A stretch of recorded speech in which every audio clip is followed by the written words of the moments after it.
बब्बन सिंह साला। जबान पे लगाम, ढेर पगला मत। किरण, हे किरण। राम राम राम। छी छी छी छी। का रे तोहरा कोनो लाज शरम नहीं खे? सारा का सारा लाज शरम घोर के पी गइल बाड़े का? और कुत्तों के लतियाला पर ऊ बेचारा सुधर जाले, बाकी तू तक कुत्तों से गैल गुजरल बाड़े रे। कितना लात खाए के बाद भी ना सुधर ले। छी छी छी छी छी। किरण,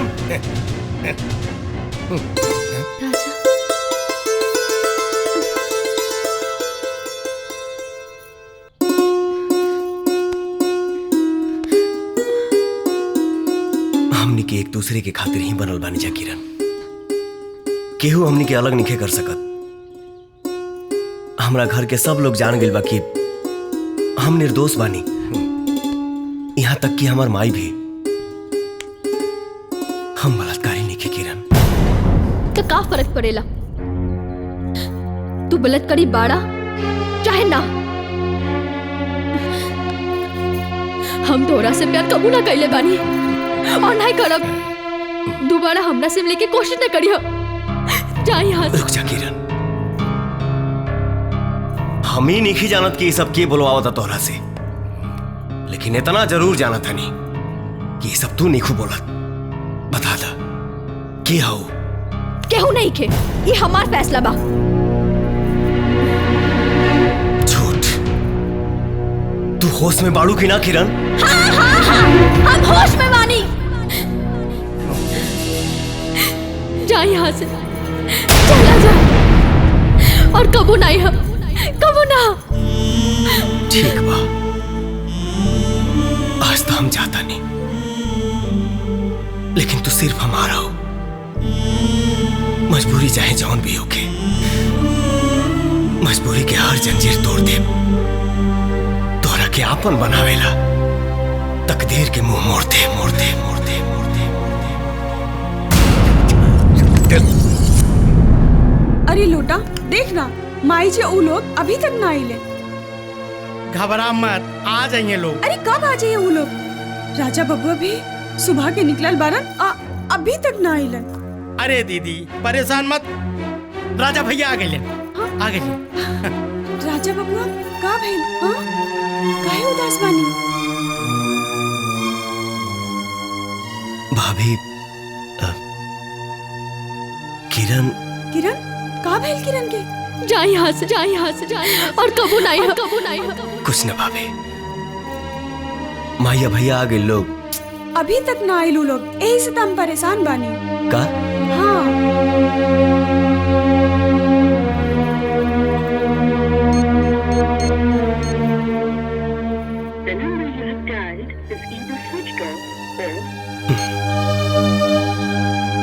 फोन भी नहीं खेला गत।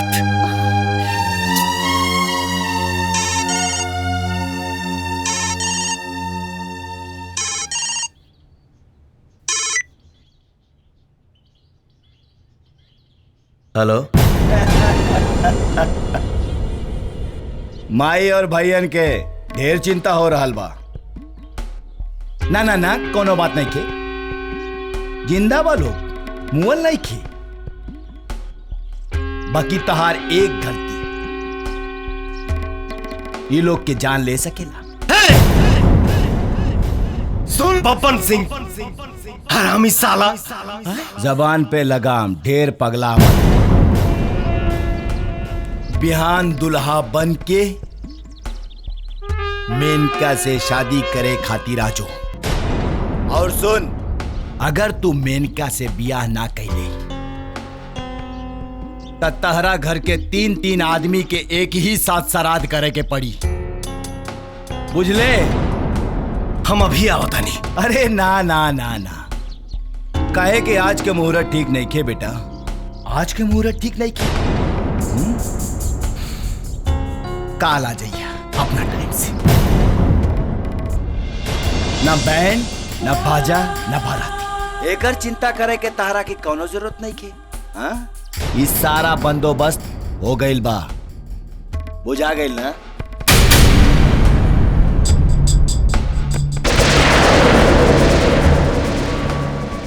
वाह बटुक बटुकनाथ वाह, सच में तू कमाल कर गईला। आखिरकार फाटल दूध से दही जमाइए देला। अरे तोहरा जैसन आदमी के था राजनीति में होके के चाहिए, राजनीति में।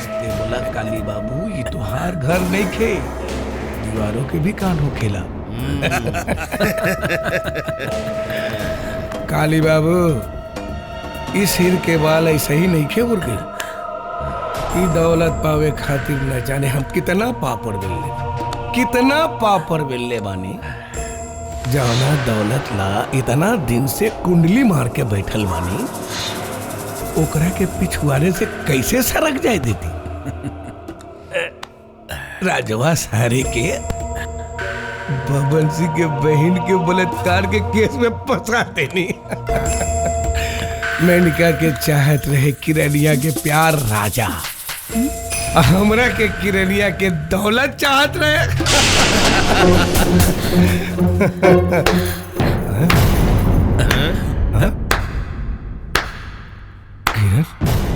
वाह मामा वाह। किरण मुंह में राम राम और बगल में छुरी। बबुनी किरण तो गलत समझ रहल बारू। अरे मामा के मतलब दूगो माई के ममता के बराबर बुझल जाला मामा। लेकिन तू ममता तो दूर, अपनी ही भगनी के धन दौलत के साथे साथे ओकर प्यार भी हड़पी के जाला। और हम अपना ही राजा पे शक कहीं नहीं। सिर्फ तोहरा चलते मामा, सिर्फ तोहरा चलते। बहन ए बहन एकरा के समझाओ, ई का कह रहल बिया? तू हमरा पर शक कर रहल बारू। खबरदार जो अपना गंदा जुबान से हमरा के बहन कहलो। हमरा के का मालूम रहे कि हम अपने ही घर में एक भाई ना आस्तीन के सांप पाल के रख ले बानी। हम गलती कईनी कि अपना कोक से ज्यादा तोहरा जैसन दगाबाज पर विश्वास कईनी।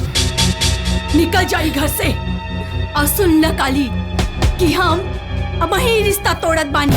ऐसे कैसे तोड़ दे बू?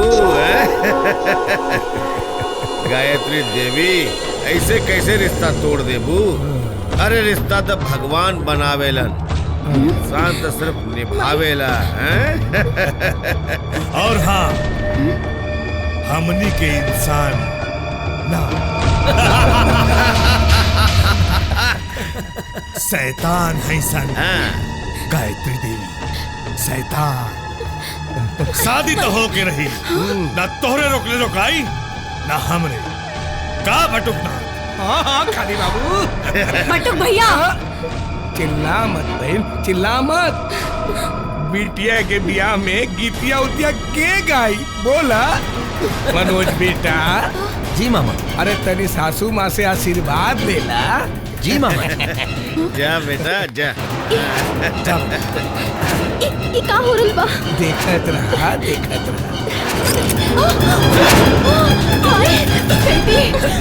मामा बेटी माई। ए बेटी, आज से लेके शादी तक तो हर माई अपने ही घर में हमनी की मेहमान बन के रही।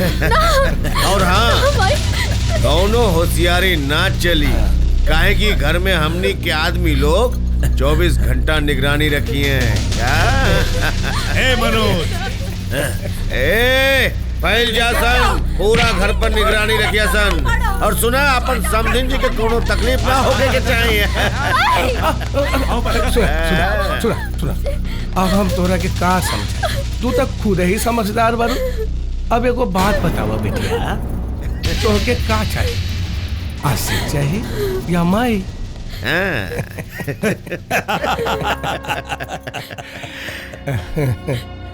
बतावा बबली।